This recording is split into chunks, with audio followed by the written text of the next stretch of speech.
እኔ በዚህ ዘመን ራሱ አንድ ገዳም ላይ ማውቃቸው አባታለሁ። እስከ 6 ሰዓት ይጸልዩና 6 ሰዓት ከሌሊቱ 6 ሰዓት ሲደክማቸው እንዳያነቡ አንደበታቸው ይደክማል፣ ጉልበታቸው ይንቀጠቀጣል። ነገ ጎስቋሌ ዛሬ ቁመ ማደር ካቃተህ ነገ በንጉሠ ሰማይ ወምድር በእግዚአብሔር ፊት ግን ምንህን ይዘህ ትቆማለህ ብለው ራሳቸውን ከግድግዳው ጋር አስረው ያድራሉ።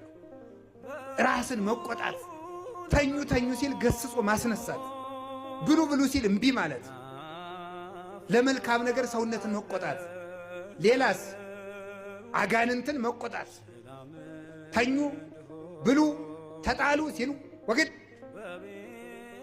መብል እሰጥሃለሁ ሃይማኖትን ካድ፣ ለእኔ መብሌ ክርስቶስ። ልብስ እሰጥሃለሁ ሃይማኖትን ካድ፣ ለእኔ ልብሴ ክርስቶስ። በሰላም አኖርሃለሁ